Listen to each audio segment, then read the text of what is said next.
அனைவருக்கும் வணக்கம். என்னுடைய பெயர் சுதா. எனக்கு இப்போது கல்யாணமாகி 1 வருஷம் ஆச்சு. எங்க அப்பாவுக்கு நாங்க 2 பொண்ணுங்க. அக்கா என்னை விட 2 வயசு பெரியவா. அவளுக்கு கல்யாணமாகி இப்போ 2 பிள்ளைங்க இருக்காங்க. நானும் என் கணவரும் தற்போது தனியாகத்தான் வாழ்ந்துட்டு வரோம். என் மாமனார் மாமியார் சொந்த ஊர்ல இருக்காங்க. என் அக்கா விருதுநகரிலேயே இருக்கா. நாங்க இப்போ தனியா இருப்பதால தினமும் இரவு கணவன் மனைவியாக சந்தோஷமாக இருப்போம். உண்மையே சொல்லணும்னா என் கணவனை விட எனக்கு தான் ஆசை அதிகம். நான் தினமும் அவரை தனிமையில் இருக்க அழைக்காமல் எனக்கு தூக்கமே வராது. ஒரு நாள் கூட நாங்க சந்தோஷமா இல்லாமல் தூங்குறதே கிடையாது. பல நாள் என் கணவனை நான் 2வது ரவுண்டுக்கு கூட கூப்பிடுவேன். ஆனா அவரோ என்னால முடியாது, எனக்கு தூக்கம் வருது, நானே வேலைக்கு போயிட்டு ரொம்ப டயர்டா இருக்கேன்னு சொல்லிட்டு படுத்து தூங்கிடுவேன். இதுல சோகமான விஷயம் என்னன்னா, எனக்கு கல்யாணமாகி 1 வருஷமாகியும் குழந்தையும் உருவாகல. எங்க அம்மாவுக்கு இது ரொம்ப வருத்தம். எனக்காக கல்யாணமாகி 1 வருஷத்துக்குள்ளேயே ஒரு பொம்பளை பிள்ளைய பெத்துட்டா, திரும்பவும் 1 வருஷத்துக்குள்ளேயே இன்னொரு ஆம்பளை பிள்ளையும் பெத்துட்டா. இப்படி இருக்கும்போது எனக்கு மட்டும் கல்யாணமாகி 1 வருஷமாகியும் குழந்தை பிறக்கல. இது எங்க அம்மாவுக்கு ரொம்ப வருத்தம். அதே சமயம் எங்களோட மாமியாரும் இத சொல்லி சொல்லி ரொம்ப கவலையும் பட்டாங்க. எங்க அம்மா டாக்டர் கிட்ட போய் காட்டுவோமான்னு கேட்டாங்க. ஆனா நாங்க டாக்டர் கிட்ட போகவே இல்ல. அப்படி இருக்கும்போது எங்க புருஷன் ஒரு நாள் ஃபோன் பண்ணாரு. மறுநாள் உன் ஊருக்கு ஒரு வேலையா வருவேன், உன் அக்கா வரல, நான் மட்டும்தான் வரப்போறேன்னு சொல்லிட்டு இருந்தார். 1 வருஷமாகியும் குழந்தை இல்லைன்னு ஊரே பேச ஆரம்பிச்சா உங்க மனநிலை எப்படி இருக்கும்? மறுநாள் என் அக்கா புருஷன் சொன்ன மாதிரியே வீட்டுக்கு வந்துட்டாரு. காலையில டிஃபன் சாப்பிட்டுட்டு அவர் வேலை விஷயமா வெளியே போயிட்டாரு. சாயந்தரம் தான் வருவேன்னு சொல்லிட்டு போயிட்டாரு. அன்னைக்கு திடீர்னு என் கணவர் மத்தியமே வீட்டுக்கு சாப்பிட வந்துட்டாரு. என்னங்க திடீர்னு சாப்பிட வந்திருக்கீங்களே, என்ன விஷயம்னு கேட்டேன்.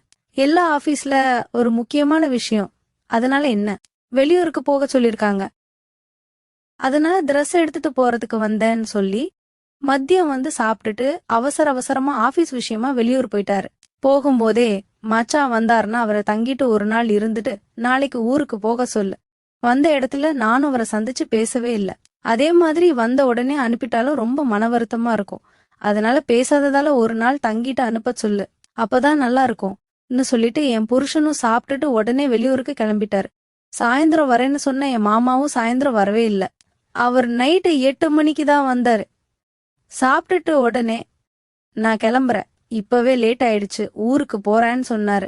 அப்பதான் நான் சொன்னேன், என்ன மாமா, நீங்க சாயந்தரம் வந்து இருந்தீங்கன்னா ஊருக்கு போக கரெக்டா இருந்திருக்கும். ஆனா இப்பவே பாருங்க மணி 8 ஆயிடுச்சு. இதுக்கப்புறம் நீங்க ஊருக்கு கிளம்பி போய் சேர ரொம்ப லேட் ஆகும். என் புருஷன் கூட சொல்லிட்டு தான் போயிருக்காரு. மச்சான் வந்தாருன்னா நைட்டு தங்கிட்டு போக சொல்லு. ஏற்கனவே நேத்து தான் டிராவல் பண்ணிட்டு வந்திருப்ப, மறுபடியும் இன்னைக்கும் டிராவல் பண்ணானா உடம்பெல்லாம் ரொம்ப வலியா இருக்கும். அதனால நாளைக்கு போனா அவரால் எந்த வேலையும் செய்ய முடியாது. அதனால இன்னைக்கு ஒரு நாள் நைட்டு நல்லா தங்கி ரெஸ்ட் எடுத்துட்டு நாளைக்கு போக சொல்லுன்னு சொல்லிட்டு தான் போயிருக்காரு. அதனால நீங்க கண்டிப்பா இருந்துதான் போகணும். நீங்க இல்லாம போயிட்டீங்கன்னா என் கணவன் என்னை வந்து திட்டுவாருன்னு சொல்லி நான் அவரை இருக்க வச்சேன். அதே போல உங்க மச்சானும் அவசரமா வேலை விஷயமா வெளியூருக்கு போயிட்டாரு. அவரை உங்க சந்திச்சு பேச முடியலன்னு சொல்லி ரொம்ப வருத்தப்பட்டாருன்னு என் புருஷன் கிட்ட சொன்னேன். ரொம்ப நேரமா யோசிச்சேன் என் மாமா. சரி, நீ சொல்றது கரெக்டு தான், இப்பவே லேட் ஆயிடுச்சு, அதனால நான் தங்கிட்டு நாளைக்கே போறேன்னு சொல்லிட்டு சம்மதிச்சிட்டாரு. இந்த விஷயத்த என் அக்காவுக்கும் ஃபோன் போட்டு சொன்னாரு. என் அக்காவும் சரிங்க தங்கிட்டு காலையிலேயே வாங்கன்னு சொல்லிட்டாங்க. அதுக்கப்புறம் என் மாமா வந்து டிஃபன் சாப்பிட்டு முடிச்சதால சரி டைம் பாஸ் பண்ணுவோம்னு சொல்லிட்டு சோபால உட்காந்து டிவி பார்க்க ஆரம்பிச்சாரு. அப்போ நான் கேட்டேன், மாமா இப்பதான் சாப்பிட்டீங்க, எதுவும் காஃபி டீ ஏதாவது வேணுமா, போட்டு தரவா? உடனே மாமா அதெல்லாம் வேண்டாமா, இப்பயே நல்லா திருப்தியா சாப்பிட்டுட்ட, எனக்கு எதுவும் வேண்டாம்னு சொல்லிட்டாரு. சரின்னு சொல்லிட்டு என்னோட எல்லா வேலையும் முடிஞ்சத நானும் அவருக்கு பக்கத்திலேயே உட்காந்து டிவி பாத்துக்கிட்டு இருந்தேன். அப்போ எங்க மாமா என்கிட்ட பேச்சு கொடுக்க ஆரம்பிச்சாரு. உங்க அம்மா போன வாரம் எங்களோட வீட்டுக்கு வந்திருந்தாங்கம்மா, உன்னை பத்தி ரொம்ப கவலைப்பட்டாங்க, 1 வருஷமாகியும் குழந்தை பிறக்கலேன்னு ரொம்ப கவலைப்பட்டாங்க. உங்க அம்மா நினைச்சுக்கிட்டு இருக்காங்க நீங்க குழந்தை பிறப்பதை தள்ளி போட்டிருக்கீங்கன்னு. என்னென்ன வந்து உங்கள்கிட்ட சொல்லி புரிய வைக்க சொன்னாங்க. அதுக்கு நான் சொன்னேன், அவங்க படிச்சவங்க கொஞ்ச நாள் போகட்டும், அதுக்கப்புறமா பெத்துக்கலான் இருப்பாங்க, இதுக்கெல்லாம் நீங்க கவலைப்பட வேண்டான்னு உங்க அம்மாக்கு அட்வைஸ் தான் பண்ணேன்.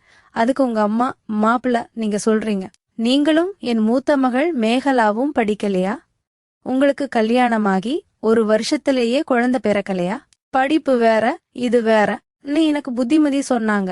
நேத்து கூட நான் கிளம்புறதுக்கு முன்னாடி உங்க அம்மாக்கு ஃபோன் பண்ணி நான் உங்க வீட்டுக்கு வர போற விஷயத்த சொன்னேன். அப்போ உங்க அம்மா சொன்னாங்க, மாப்பிள்ள நீங்க போறதுதான் போறீங்க, சுதாக்கு நல்ல புத்திமதியே சொல்லிட்டு வாங்க, சட்டு புட்டுன்னு ஒரு குழந்தைய பெத்து கொடுக்க சொல்லுங்க நீ என்கிட்டயும் அனுப்பிச்சாங்க.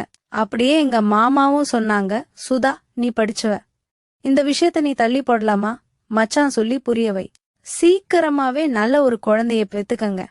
மாமா எங்களுக்கும் குழந்தை பெத்துக்கணும்னு ஆசைதான், ஆனா பறக்க மாட்டேங்கிறேன்னு நான் சொன்னேன். அதுக்கு மாமா உடனே, ஏன் என்னாச்சு, டாக்டர் போய் பாத்தீங்களா, ஏதாவது உங்க 2 பேர்ல யாருக்காவது குறை இருக்கா, நீங்க 2 பேரும் டாக்டர் கிட்ட செக் பண்ணி பாத்தீங்களா, யாருக்கு பிரச்சனை இருக்கு, சில நேரங்கள்ல 2 பேருக்கும் கூட பிரச்சனை இருக்கலான்னு சொல்லி அறிவுரை சொன்னார்.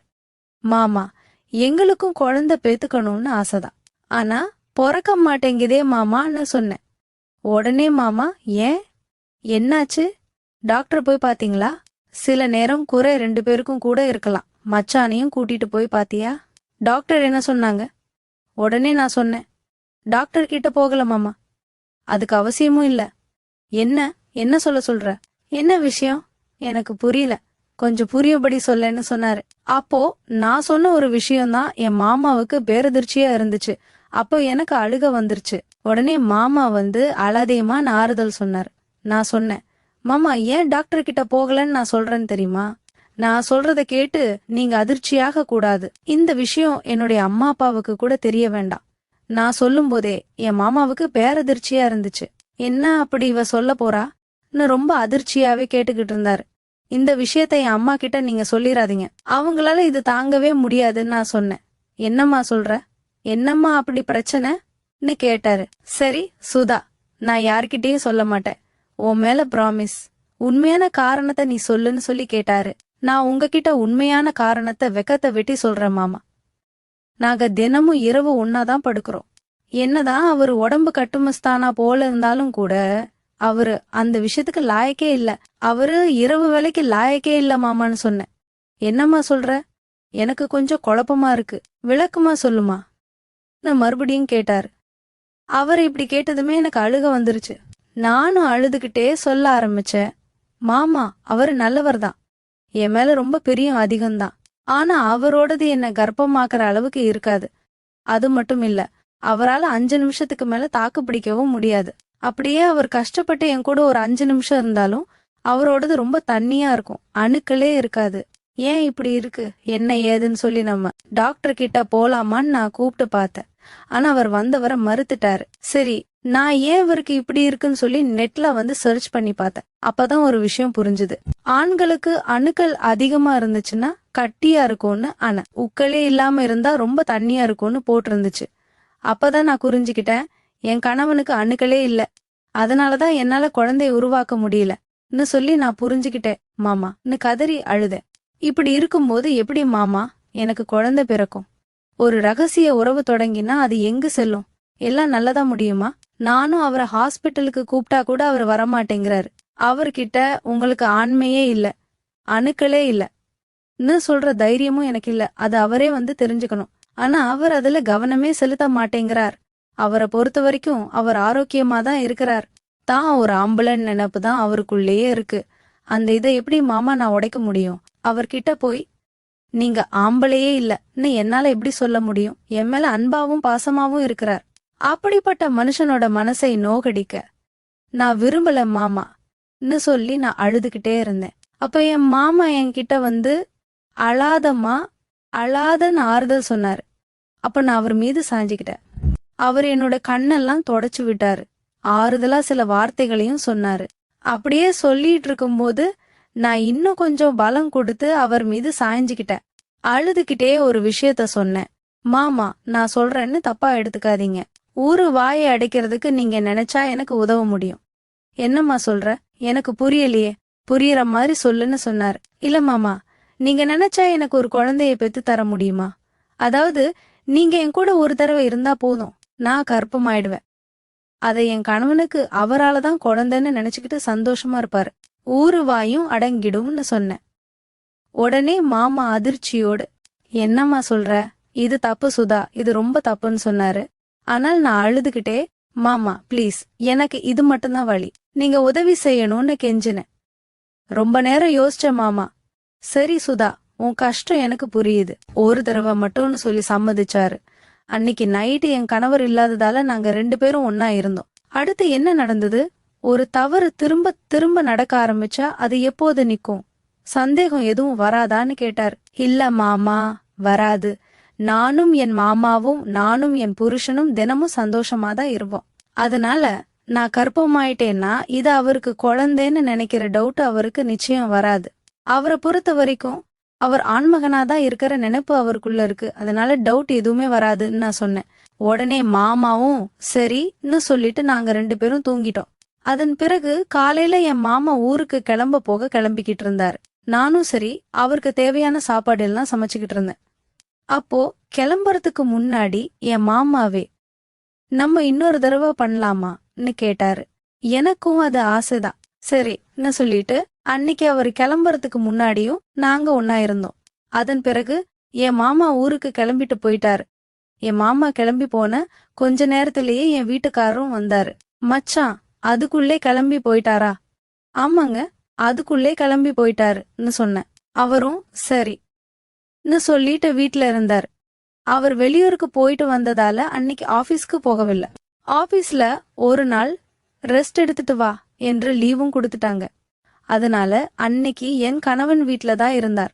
அதன் பிறகு என் கணவனுக்கு சந்தேகம் வரக்கூடாதுன்னதுக்காக தினமும் நாங்க எப்பட சந்தோஷமா இருப்போமோ அதே போல நான் தொடர்ந்து அவரோட சந்தோஷமா தான் இருந்தேன். ஆனா இருந்தாலும் என் மாமாவோடு இருந்த மாதிரி ஒரு ஃபீல் எனக்கு கிடைக்கல. மறுபடியும் என் மாமாவோடு இருக்கணும்னு போல எனக்கு தோணுச்சு. மறுநாள் என் மாமாக்கு ஃபோன் பண்ணி இந்த மாதிரி தோணுதுன்னு சொன்னேன். அதுக்கு என் மாமா, நான் இப்பதான் உன் வீட்டுக்கு பக்கம் வந்துட்டு போயிருக்கேன், திரும்பவும் என்னால ஊருக்கெல்லாம் வர முடியாது, அடுத்த வாட்டி நான் எப்பாவது ஊருக்கு வந்தா பாக்கலாம்னு சொன்னார். அப்ப நான் சொன்னேன், உங்களாலதான் வர முடியாது, ஆனா நான் வரலாம்ல, நீ என்ன சொல்ற?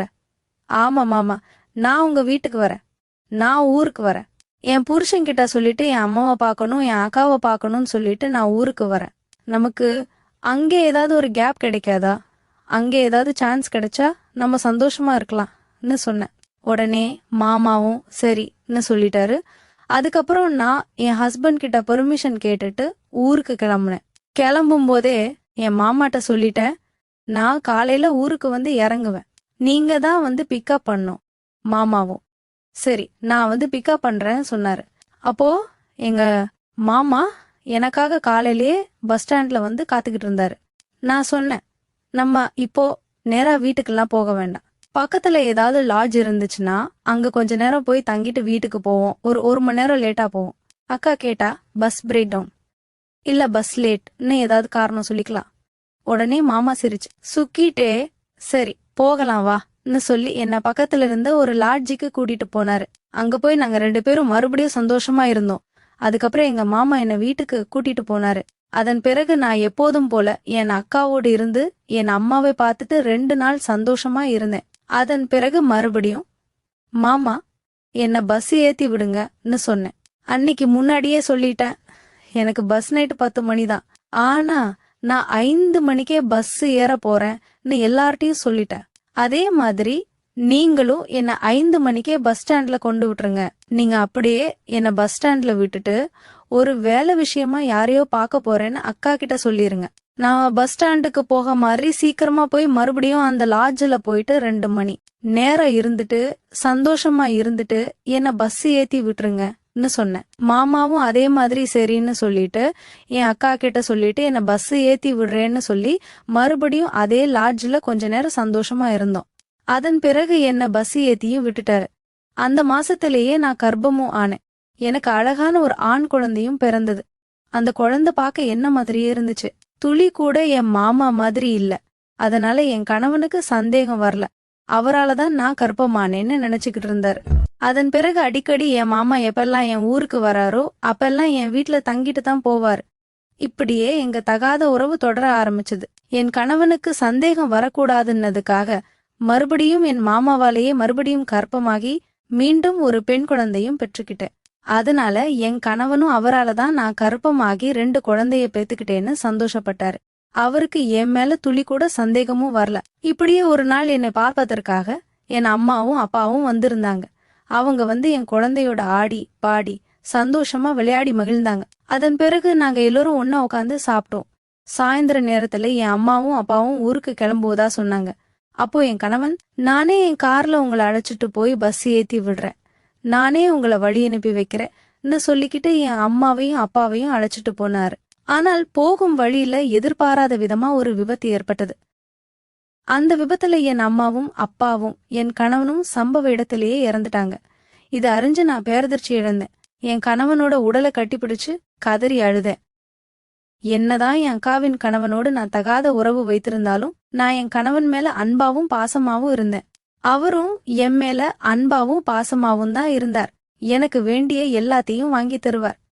எனக்கு எதெல்லாம் பிடிக்கும்னு அவருக்கு நன்றா தெரியும். என்னோட அந்த அளவுக்கு நெருக்கமாவும் அன்பாவும் இருந்தார். இப்படி ஒரு விஷயம் நடக்கும்னு நான் நினைச்சு கூட பார்க்கல. இது எனக்கு பேரதிர்ச்சியை கொடுத்தது. என் கணவன் என்னோட எதிர்காலத்துக்காகவும் குழந்தையோட எதிர்காலத்துக்காகவும் கிட்டத்தட்ட 1 கோடி ரூபாய்க்கு மேல் இன்சூரன்ஸும் எடுத்திருந்தார். என் கணவனுக்கு செய்ய வேண்டிய அனைத்து இறுதி சடங்குகளையும் செய்து முடிச்சேன். கொஞ்ச நாளிலேயே அந்த பணமும் வந்தது.